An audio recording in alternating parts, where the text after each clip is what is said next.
खुलुमबाय स्टुडिय'आव दं आं उदांस्रि मोसाहारि। दुलाराय बर' हारिमु आफादनि 33थि गायसनथाइ सान फालिदों मिरु दुलाराय बर' हारिमु आफादा।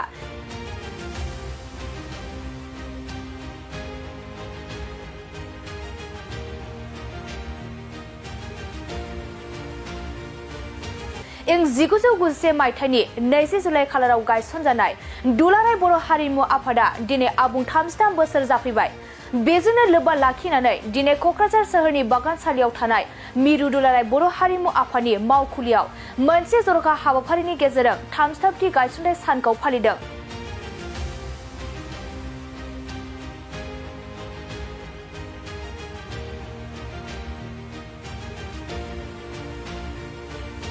मिरु दुलाराय बर' हारिमु आफादजों लोगोसे क'क्राझार जिल्ला दुलाराय बर' हारिमु आफादा हाबाफारि बायदि फुंबिलि समाव दुलाराय बर' हारिमु आफादनि फिरफिला बिरहोयो आफादगिरि भिजुएल नेलसन दैमारिया रुंसारिफोरनो बिबार बावजेनो दुलाराय बर' हारिमु आफादनि गायसनगिरि गाहाय नेहाथारि रजनि स्वर्गियारिया आरो गोजोननि फारौ बिरहोजेनो दुलाराय बर' फरायसा आफादनि लोगो गाहाय नेहाथारि दिनेश ब्रह्मआ।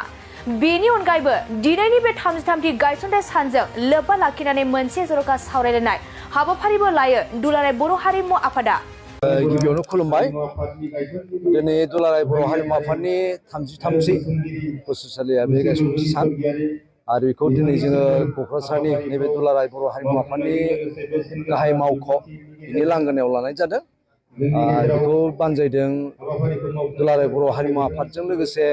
क'क्राझार जिल्ला दुलाराय बर' हारिमु आफाद। आरो बेखौ दिनै जोङो जोबोद गाजा गोमजायै फालिनो खाबु मोनबाय। बेनि थाखाय आङो जोंनि दुलाराय बर' हारिमु आफादनि साफ्रोमबो मावथि लोगोसे साफ्रोमबो बर' माहारिखौ आङो साबायखर बावदों बे बुब्लिनि थाखाय। आरो दुलाराय बर' हारिमु आफादनि जा थांखिफोरमोन जे बर' हारिमुखौ बुहुमाव सिनायथि होनाय फेहेरनाय बेखौ जोङो मावबाय थादों। जे बिनि जा मिडिया जा बिजों फरायसालि बा कलेजफोरनि गेजेरजों बेखौ फेहेरनाय फोसावनाय बेबो जादों। आरो जोंहा बड'लेण्ड इउनिभारसिटिनि गेजेरजों जा जोंनि Subha Brahma art and music college दङ बेनि गेजेरजों जोङो बेखौ मावफुंनो हादों। डिग्री कर्स बेयो जाजोब्बाय आरो जोङो दायो बे मास्टार डिग्री कर्सनि थाखाय थाम थिम खालामदों। जे बड'लेण्ड इउनिभारसिटिया जा सिलेबास आरो जोंनि कर्सफोरखौ बिदों जों बिनि थाखाय थाम थिम खालामबाय थादों दायो। आरो साननैसोनि उनावनो बेबो MA कर्सआ जाफुंगोन। आरो जोंनि फरायसाफोरा जायफोरा बर' हारिमु दामनाय देनायनि सायाव मोसानायनि सायाव गोसो गुदुं बिथांमोना फरायनो हागोन। बिटिसिनि अनगायैबो आसामनि दाब दाब जायगायाव थानाय जेराव माने हारिमुवा गोमालांनो हमदों जेरै नगाव मरिगाव आरो आसामनि अनगायैबो गुबुन नेपाल हादराव जे बर'फ्रा दं बेबायदि बे जायगाफ्राव माबायदि बर' हारिमुखौ दाबायदि नोंथांमोना थांनानै फोथांनायनि थाखाय जोबोद मोजां सोंथि। बर' हारिमुखौ दायो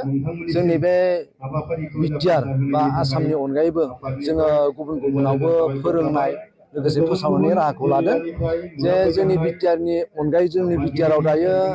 12टा जिल्ला दङ जोंहा आरो आउट अफ बिटिआर गथै आसामाव 25 जिल्ला दङ। कार्बि आंलं, गुवाहाटि, खोला कामरुप, बेनिफ्राय नगाव, मरिगाव, शिबसागर, डिब्रुगड़, तिनसुकिया, बेनिफ्राय लखिमपुर, धेमाजि बेबायदि जिल्ला दङ। दा जों नुनो मोनदों जे जोंनि बिटिआरनि बाहेरनि जायफोर जिल्ला आफादफोर दङ बिथांमोनाबो जोबोद गोसो गुदुङै बे हारिमुनि खामानिखौ मावबाय थादों। आरो जा बर'नि मोसानाय दामनाय देनायफोर बेफोरखौ बिथांमोना जोबोद गोसो गुदुङै सोलोंदों। आरो बिनि गेजेरजों नुनो मोनदों जे बर' हारिनि साफ्रोमबो फिसाफोरा बर' हारिमुखौ मोजां मोनो। बेबो मोजां सोंथि। दानि जा सरकार बिटिआर सरकार प्रमद बर' सरकार बिथांमोनखौ जोङो साबायखर बावदों जे जोंनि हारिमुजों लोब्बा थानाय जा आयदाफोर खाम सिफुं सेरजा जथा गंगना ओमफ्राय जोंनि गामसा आर'नाइ दख'ना बेफोरखौ जा जिआइटेक खालामबाय बे सरकारनि हेफाजाबावनो जादों जों खावलायनाय लेखायै। आरो बेबायदि बिथिंजों नायनो थांब्ला दानि जा सरकार प्रमद बर' सरकार बे हारिमु बेलायाव जोबोद गोसो दङ। जोङो दासिमबो जिफोर जों वर्कशप लादों बे वर्कशपफोराव बिथांमोना हेफाजाब खालामदों नंगौ बेयो थार जे जोंनो थोजासे बिथांमोना होनो हायाखै बा इएमफोराबो हेफाजाब होनो हायाखै थेवबो जाय चिफ बिथां मानगोनां प्रमद बर' बिथाङा दुलाराय बर' हारिमु आफादखौ हेफाजाब खालामबाय थादों आरो बिथाङा खोथा होदों जे उननि बेलायावबो आङो बर' हारिमुनि थाखाय बर' हारिनि थाखाय मावलांबाय थागोन आरो बिथांनि जा खोथा होनाय बेजों जोङो जोबोद थुलुंगा मोनदों थुलुंगाखांदों आरो बोलो मोनदों हारिमुनि खामानि मावनो थाखाय आरो बेबायदि जुदि थांबाय थायोब्ला जों थारैनो बर' हारिमुखौ जोङो गोग्गोम खालामनो हागोन लोगोसे जोंनि जा हारि बेखौ जोङो गेरेमसा हारि महरै जोङो दाफुंनो हागोन बर'नि मोसानाय बागुरुम्बाखौ वर्ल्ड गिनिस रेकर्ड खालामनायनि खोथा आथिखालाव बे माबायदि थासारियाव दं जों बेखौ थांनाय बोसोरावनो जोङो मावफुंनो होननानै जों नाजादोंमोन जोंनि बिटिआर सरकारनि चिफ बिथां प्रमद बर' आरो आसामनि chief minister doctor Himanta Biswa Sharma बिथांमोन सानैनि नाजानायाव बेयो जाफुंनो गोनांमोन नाथाय थांनाय बोसोर डिसेम्बराव बियो जायासै आरो एप्रिलाव बिथांमोना खोथा होदोंमोन नाथाय एप्रिलावबो नैबे एमपि इलेक्सन फैनायखाय बेखौ जोङो मावफुंनो हायासै नैबे फैबाय थानाय बे बोसोरनिनो बे अक्ट'बर नभेम्बराव बिथांमोना जानायनि एसे ग्रिन सिगनालखौ होदों आरो जुदि बियो थारैनो जायोब्ला बियो मोनसे बर' हारिनि थाखाय जोबोद देरहासारनाय जागोन बर' सावथुन मुलुग बा बर' सिने आर्टिस्ट एस'सियेसन बिथांमोना जोंनिनो लोब्बा आफाद जों बिथांमोनखौ लानानै थांनाय बोसोराव जों गुवाहाटीयाव सावरायदों बे बर' रेडिअ आर्टिस्ट एस'सियेसन लोगोसे बर' सिने आर्टिस्ट एस'सियेसन बे मोननैखौ लानानै जों मोनथामजों सावरायदों जे जों बोरैहाय बेजों बे हेफाजाब खालामलायनो हायो दा जों बे खेबाव जों बे मोननै आफादनिफ्रायबो बेबायदि लिंनाय जायाखै जोंहा जिहेथु थाखा फैसानिबो एसे आंखाल जाना फैबाय जों माने बिथांमोनखौ लिंनो हानाय जायासै थेवबो जोंहा मोजां सोमोन्दो दङ आफाद मोननैजों आरो जोङो हारिनि खामानिखौ बे बर' हारिमुआनो जा सावथुन मुलुगानो जा बा रेडिअ टिभिनि मुलुगानो जा जों मोनथामजों लोगो लांनानै जों बेखौ आवगायबाय थागोन मावबाय थागोन बे जोंनि थांखि दिनैनि जा जोंनि गायसन सान बे 30थि गायसन सानाव जोङो गोबां आलासिफोरखौ जों लिंनो हायाखै जोङो बिटिआरनि चिफ प्रमद बर'खौ लिंदोंमोन नाथाय बिथाङा जोबोद माने बेस्थ' थानायनि थाखाय बेयाव फैनो हायाखै बिथाङा जोंनो मिथिहोदों जोङो जोंनि दिनैनि जा हाबाफारि जोंनि गोजोन थासारिनि थाखाय फारौ बिरहोनाय बे हाबाफारिखौ मावफुंनो थाखाय दुलाराय बर' फरायसा आफादनि मानगोनां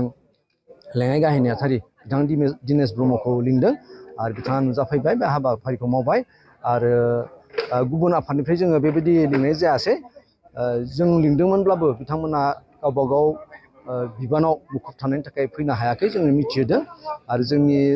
मिरु आफादनि साफ्रोमबो बिबानगिरिफोरा नुजाफैदों जिल्ला आफादनि आफादगिरि नेहाथारि गुबुन बिबानगिरिफोर नुजाफैदों आरो लोगोसे क'क्राझार जिल्लानि मावथि बिबानगिरि बिथांमोना नुजाफैदों 20 जुलाइ 2024 मायथाइनि आरो बे सानावनो दुलाराय बर' हारिमु आफादा 1991 मायथाइयाव जोनोम मोनदोंमोन आरो दिनै फैयै फैयै 33थि बोसोर जाबाय आरो बिथांमोना बे गायसनथाय सानखौ गाजा गोमजायै फालिदोंमोन आरो बेवहाय आं दुलाराय बर' फरायसा आफादनि सासे सोद्रोमा महरै बाहागो लानानै बिराद गोजोननाय मोन्दों आरो 33 बोसोर जानाय बे समसिम दुलाराय बर' हारिमु आफादा बर' हारिनि जि जौगा हारिमु बेखौ बिथांमोना जागायनायनिफ्रायनो दिनैसिम मोजाङै खामानि मावदों बिनि थाखायनो आङो दुलाराय बर' फरायसा आफादनि जानानै दुलाराय बर' हारिमु आफादनि साफ्रोम मावथि बिथांमोनखौ आङो साबायखर बावहरदों आरो फैबाय थानाय समाव बिथांमोना आरोबाव बर' हारिखौ बड'फा उपेन्द्रनाथ ब्रह्मआ जि गेरेमसा माहारि दानायनि सिमां नुदोंमोन बे सिमांखौ मोगथां महर होनायाव दुलाराय बर' हारिमु आफादनि साफ्रोम मावथिमोना आरोबाव बांसिनै खामानि मावगोन आं बेखौ फोथायो आरो दुलाराय बर' फरायसा आफादा जों मोनसे बाथ्राखौ गोथौयै फोथायो आरो बड'फा उपेन्द्रनाथ ब्रह्मआबो जोंनो बेखौ फोरोंलांखांदों जे बर' हारिया गेरेमसा माहारि महरै महर मोननांगौब्ला जों हारिमुनि जायफोर मावथिफोर बिथांमोन दङ बिथांमोना हारिमुनि बिथिङाव खामानि मावनांगोन आरो आबादनि बिथिङावबो जायफोर आबादारि आफाद दङ बिथांमोना खामानि मावनांगोन आरो साख्रि आवलाफोर दङ बर' हारिनि गेजेराव बिथांमोनाबो साख्रि मावनायनि गेजेरजों बर' हारिनि जौगानो थाखाय खामानि मावनांगोन आरो आइजोफोरखौबो दुलाराय बर' हारिनि आइजोफोरखौबो जौगाहोनो थाखाय आइजो आफाद दादोंमोन। बेबायदि मोजां मोनसे मेकानिजमनि गेजेरजों बड'फा उपेन्द्रनाथ ब्रह्मआ जोंनो मोनसे लामा होलांदों आरो बे लामाखौ जोङो मोजाङै संनानै बर' हारिखौ फैबाय थानाय समाव जोङो बड'फा उपेन्द्रनाथ ब्रह्मआ जि आद्रा सिमां नुनाय बेखौ मोगथां महरै जों जाफुंनांगोन। बेखायनो दुलाराय बर' फरायसा आफादनि सासे सोद्रोमा महरै गासै जोंनि दुलाराय बर' हारिमु आफाद, आबादारि आफाद, साख्रिआवला आफाद, दुलाराय बर' आइजो अनसाय आफाद गासै मावथिं बिथांमोनखौ जोंनि जि सिमां, जोंनि जि टारगेट बेखौ मोगथां महराव जाफुंनो बयखौबो आङो खामानि मावनो खावलायहरबाय। आरोबाव जोङो मोनसे खोथाखौ जोङो फोरमायना मोजां मोनदों। दा दुलाराय बर' फरायसा आफादा फैबाय थानाय समाव जोङो बर' हारिखौ जौगाहोनो थाखाय, सोलोंथाइनि बिथिङाव जौगाहोनो थाखाय जों सोलोंथाइनि खामानि मावदों। आरोबाव मोनसे गोजोनथाव बाथ्राया जाहैबाय जे जोङो दुलाराय बर' फरायसा आफादा उन्दै उन्दै जोंनि खुदियाफोर जायफोरा गामि गफायाव दङ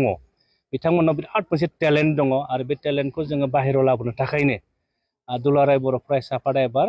बड'फा FC मुङै बड'फानि मुङाव जों फुटबल क्लाब दानाय जाबाय आरो बे फुटबल क्लाबनि गेजेरजोंनो जोंनि जिल्ला आफादफोरा अंडार-13 फुटबल जों होयो आरो जों मिरु हिसाबै एबार 3थि जागोन। आरो जोंहा मोनसे बे 3थियाव गेलेनायनि गेजेरजों जायफोर जोंनि मोजां मोजां खुदियाफोर दङ बिथांमोननि टेलेन्टखौ जों बाहेरायाव लाबोनानै बड'फा FCनि गेजेरजोंनो जोङो आसाम फुटबल एस'सियेसनावबो जोङो मोनसे एक्सट्रायै एबसुनिफ्राय जोङो गेलेनो जों खाबुखौ मोननो थांगासिनो दङ। आरो जों सानो बयबो जुदि जोंनि बर' हारिनि साफ्रोम बर'साफ्रा बिबान लानानै खामानि मावोब्ला जोंहा बड'फा उपेन्द्रनाथ ब्रह्मआ जे सिमां नुनाय बे बारा गोजान गैला। ओंखायनो आं खनसेबाव गासैखौबो दिनैनि बे 33थि दुलाराय बर' हारिमु आफादनि गायसनथायनि गेजेरजों साफ्रोमबो बर'साफोरखौ बयखौबो बिबान लानानै खामानि मावनो थाखाय आङो खावलायहरबाय। गोजोन्थों। खुलुमबाय। स्टुडिय'आव दं आं उदांस्रि मोसाहारि। दुलाराय बर' हारिमु आफादनि 33थि गायसनथाय सान फालिदों मिरु दुलाराय बर' हारिमु आफादा।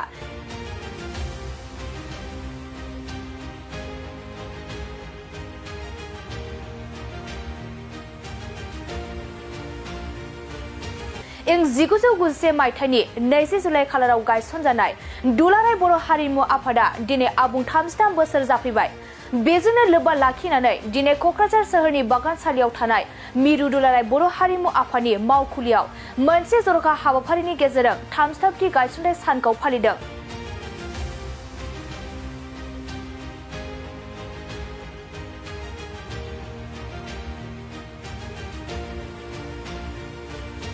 मिरु दुलाराय बर' हारिमु आफादजों लोगोसे क'क्राझार जिल्ला दुलाराय बर' हारिमु आफादा हाबाफारि बायदि फुंबिलि समाव दुलाराय बर' हारिमु आफादनि फिरफिला बिरहोयो आफादगिरि बिजुएल नेलसन दैमारिया रुंसारिफोरनो बिबार बावजेनो दुलाराय बर' हारिमु आफादनि गायसनगिरि गाहाय नेहाथारि रजनि स्वर्गियारिया आरो गोजोननि फारौ बिरहोजेनो दुलाराय बर' फरायसा आफादनि लोगो गाहाय नेहाथारि दिनेश ब्रह्मआ। बेनि अनगायैबो दिनैनि बे 33थि गायसनथाय सानजों लोब्बा लाखिनानै मोनसे जर'खा सावरायलायनाय हाबाफारिबो लायो दुलाराय बर' हारिमु आफादा। गिबियावनो खुलुमबाय। दिनै दुलाराय बर' हारिमु आफादनि 33थि बोसोरसालिया बे गायसनथि सान आरो बेखौ दिनै जोङो क'क्राझारनि नैबे दुलाराय बर' हारिमु आफादनि गाहाय मावख' बिनि लांगोनायाव लानाय जादों। बेखौ बानजायदों दुलाराय बर' हारिमु आफादजों लोगोसे क'क्राझार जिल्ला दुलाराय बर' हारिमु आफाद। आरो बेखौ दिनै जोङो जोबोद गाजा गोमजायै फालिनो खाबु मोनबाय। बेनि थाखाय आङो जोंनि दुलाराय बर' हारिमु आफादनि साफ्रोमबो मावथि लोगोसे साफ्रोमबो बर' माहारिखौ आङो साबायखर बावदों बे बुब्लिनि थाखाय। आरो दुलाराय बर' हारिमु आफादनि जा थांखिफोरमोन जे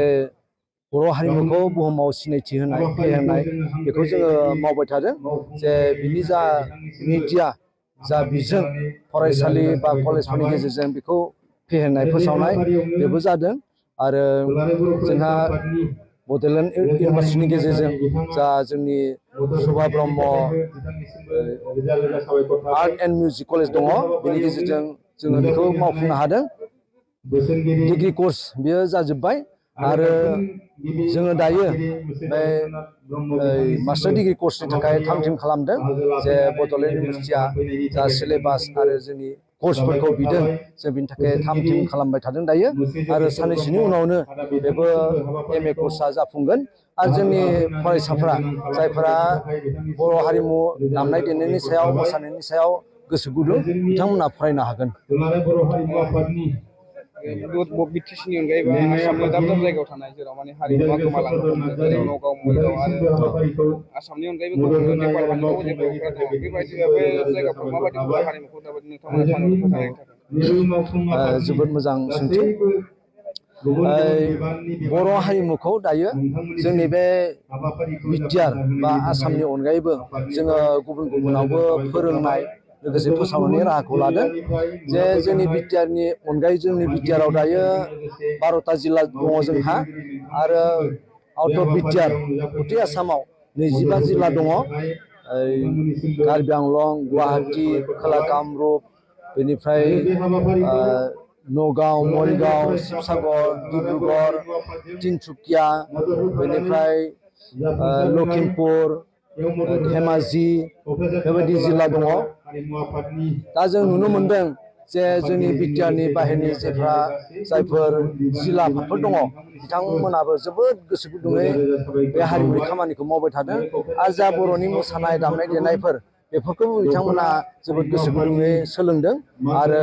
बिनि गेजेरजों नुनो मोनदों जे बर' हारिनि साफ्रोमबो फिसाफोरा बर' हारिमुखौ मोजां मोनो। बेबो मोजां सोंथि। दानि जा सरकार बिटिआर सरकार प्रमद बर' सरकार बिथांमोनखौ जोङो साबायखर बावदों जे जोंनि हारिमुजों लोब्बा थानाय जा आयदाफोर खाम सिफुं सेरजा जथा गंगना ओमफ्राय जोंनि गामसा आर'नाइ दख'ना बेफोरखौ जा जिआइटेक खालामबाय बे सरकारनि हेफाजाबावनो जादों जों खावलायनाय लेखायै आरो बेबायदि बिथिंजों नायनो थांब्ला दानि जा सरकार प्रमद बर' सरकार बे हारिमु बेलायाव जोबोद गोसो दङ। जोङो दासिमबो जिफोर जों वार्कशप लादों बे वार्कशपफोराव बिथांमोना हेफाजाब खालामदों। नंगौ बेयो थार जे जोंनो थोजासे बिथांमोना होनो हायाखै बा EMफोराबो हेफाजाब होनो हायाखै थेवबो जाय चिफ बिथां मानगोनां प्रमद बर' बिथाङा दुलाराय बर' हारिमु आफादखौ हेफाजाब खालामबाय थादों आरो बिथाङा खोथा होदों जे उननि बेलायावबो आं बर' हारिमुनि थाखाय बर' हारिनि थाखाय मावलांबाय थागोन आरो बिथांनि जा खोथा होनाय बेजों जोङो जोबोद थुलुंगा मोनदों थुलुंगाखांदों आरो बोलो मोनदों हारिमुनि खामानि मावनो थाखाय आरो बेबायदि जुदि थांबाय थायोब्ला जों थारैनो बर' हारिमुखौ जोङो गोग्गोम खालामनो हागोन लोगोसे जोंनि जा हारि बेखौ जोङो गेरेमसा हारि महरै जोङो दाफुंनो हागोन। बर'नि मोसानाय बागुरुम्बाखौ वर्ल्ड गिनिस रेकर्ड खालामनायनि खोथा आथिखालाव बे माबायदि थासारियाव दं? जों बेखौ थांनाय बोसोरावनो जोङो मावफुंनो होननानै जों नाजादोंमोन। जोंनि बिटिआर सरकारनि चिफ बिथां प्रमद बर' आरो आसामनि chief minister doctor Himanta Biswa Sharma बिथांमोन सानैनि नाजानायाव बेयो जाफुंनो गोनांमोन नाथाय थांनाय बोसोर डिसेम्बराव बियो जायासै आरो एप्रिलाव बिथांमोना खोथा होदोंमोन नाथाय एप्रिलावबो नैबे MP इलेक्सन फैनायखाय बेखौ जोङो मावफुंनो हायासै। नैबे फैबाय थानाय बे बोसोरनिनो बे अक्ट'बर नभेम्बराव बिथांमोना जानायनि एसे ग्रिन सिगनालखौ होदों आरो जुदि बियो थारैनो जायोब्ला बियो मोनसे बर' हारिनि थाखाय जोबोद देरहासारनाय जागोन। बर' सावथुन मुलुग बा बर' सिने आर्टिस्ट एस'सिएसन बिथांमोना जोंनिनो लोब्बा आफाद जों बिथांमोनखौ लानानै थांनाय बोसोराव जों गुवाहाटीयाव सावरायदों बे बर' रेडिअ आर्टिस्ट एस'सिएसन लोगोसे बर' सिने आर्टिस्ट एस'सिएसन बे मोननैखौ लानानै जों मोनथामजों सावरायदों जे जों बोरैहाय बेजों बे हेफाजाब खालामलायनो हायो। दा जों बे खेबाव जों बे मोननै आफादनिफ्रायबो बेबायदि लिंनाय जायाखै जोंहा जिहेथु थाखा फैसानिबो एसे आंखाल जाना फैबाय जों माने बिथांमोनखौ लिंनो हानाय जायासै थेवबो जोंहा मोजां सोमोन्दो दङ आफाद मोननैजों आरो जोङो हारिनि खामानिखौ बे बर' हारिमुआनो जा सावथुन मुलुगानो जा बा रेडिअ टिभिनि मुलुगानो जा जों मोनथामजों लोगो लांनानै जों बेखौ आवगायबाय थागोन मावबाय थागोन बे जोंनि थांखि। दिनैनि जा जोंनि गायसननाय सान बे 30थि गायसन सानाव जोङो गोबां आलासिफोरखौ जों लिंनो हायाखै जोङो बिटिआरनि चिफ प्रमद बर'खौ लिंदोंमोन नाथाय बिथाङा जोबोद माने बेस्थ' थानायनि थाखाय बेयाव फैनो हायाखै बिथाङा जोंनो मिथिहोदों जोङो जोंनि दिनैनि जा हाबाफारि जोंनि गोजोन थासारिनि थाखाय फारौ बिरहोनाय बे हाबाफारिखौ मावफुंनो थाखाय दुलाराय बर' फरायसा आफादनि मानगोनां लेङाइ गाहाय नेहाथारि बिथां दिनेश ब्रह्मखौ लिंदों आरो बिथाङा नुजाफैबाय बे हाबाफारिखौ मावबाय आरो गुबुन आफादनिफ्राय जोङो बेबायदि लिंनाय जायासै जों लिंदोंमोनब्लाबो बिथांमोना गावबा गाव बिबानाव मुखुब थानायनि थाखाय फैनो हायाखै जोङो मिथिहोदों आरो जोंनि मिरु आफादनि साफ्रोमबो बिबानगिरिफ्रा नुजाफैदों जिल्ला आफादनि आफादगिरि नेहाथारि गुबुन बिबानगिरिफोर नुजाफैदों आरो लोगोसे क'क्राझार जिल्लानि मावथि बिबानगिरि बिथांमोना नुजाफैदों 20 जुलाइ 2024 मायथाइनि आरो बे सानावनो दुलाराय बर' हारिमु आफादा 1991 मायथाइयाव जोनोम मोनदोंमोन आरो दिनै फैयै फैयै 33थि बोसोर जाबाय आरो बिथांमोना बे गायसनथाय सानखौ गाजा गोमजायै फालिदोंमोन आरो बेवहाय आं दुलाराय बर' फरायसा आफादनि सासे सोद्रोमा महरै बाहागो लानानै बिराद गोजोननाय मोनदों आरो 33 बोसोर जानाय बे समसिम